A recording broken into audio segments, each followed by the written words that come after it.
Já tímhle tlačítkem spustit, pouštím do světa her svůj veřejný ultra hardcore SMP server. Pochtýpají mi tam hned všichni a ztratím nad tím veškerou kontrolu. Uvidíme. Jmenuje se Sovakor, jako Sova a Hardcore, že kdo bude dělat tohle, tak ho zabijem. Parodie stále budou a už jich pár lepších, než jsem dělal předtím, chystám. Tohle je všechno Soví údolí, kde vy, diváci, jako občané tady téhle říše, budete pracovat v míru. Pokud se někdo z vás rozhodne porušit tenhle náš mír, který tady mezi náma určitě zůstane, a rozhodne se zničit tady tuhletu říši, tady to naše Soví údolí, dostane pěknou facku chlebem. Rukou tohoto údolí. Já vidím, jak se vám vezme tu šumovu a pleská. Jo, já vítám a si dávám pozor.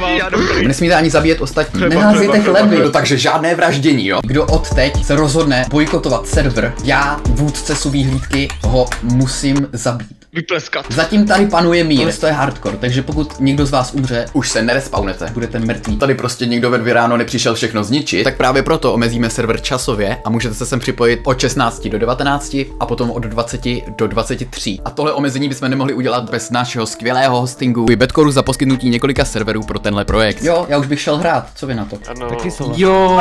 Stála Sovakoru. Tak jo, tak můžeme jít najít si základní věci, bavit se na rozšiřování krásy tohle údolí. Hej Pavle, budeme spolu. Ne, strom není, nesmíme griefovat, protože by tady byly obří trhliny. Tady to je chráněná rezervace. Jo, a jdeme teda hrát, jo? stromy. Máte někdo železo už?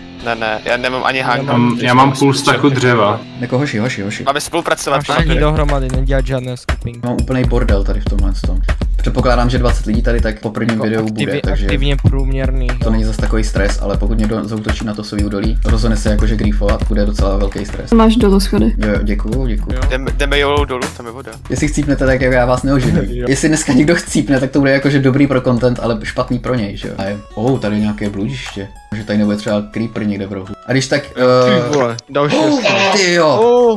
Hoši, je mega obrovská. Jo, ono to pokračuje dál a dál. Masivní.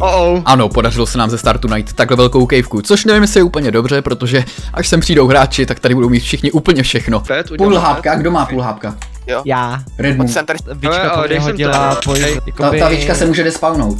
Za jak dlouho ale? To nevím. No, uděláme to tak, že každý teďka půjde do jiného kolu. Teď bych to nehrotil, tak bych to udělal až potom. Ano, v příštím videu už to tak chaotický nebude.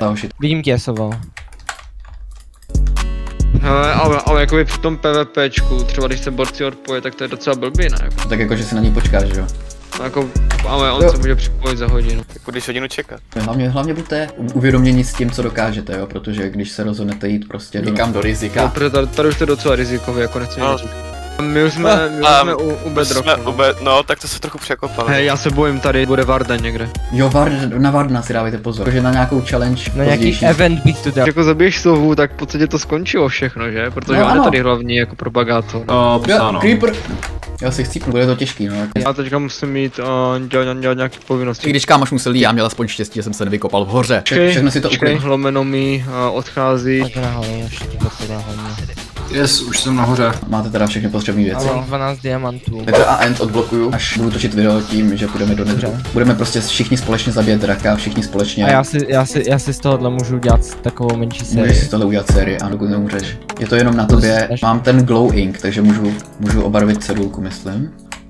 Ale to je mega dobrý. Potřebujeme hlavně, jak přijdou, hlavně tady stát už. Budeme si povídat se Soví hlídkou, kterou vyberu. Když budete vytvářet fakeový drama, tak vás trest taky nemine a taky vás vyženeme ze Sovího údolí a budete muset za hory do země Sičáku. Ještě teda není úplně jasné, kdo všechno bude v Soví hlídce. Hlavně tam bude 5 lidí. Bude tam hlavně 5 lidí, ano, a na Discordu se to bude aktualizovat. Je to pro všechny, můžete se kdokoliv, kdo máte Origo, ale musíte být ještě na Discordu, který bude taky v popise, jako IP, a musíte být ve voiceu, aby jsme mohli si společně povídat. A jo, prostě čau. Takže teďka bude jako takový to těžení off camera. To teda ne, to jsem si vymyslel. Stáhni si nekopírovaně někam. To teda nevymyslel.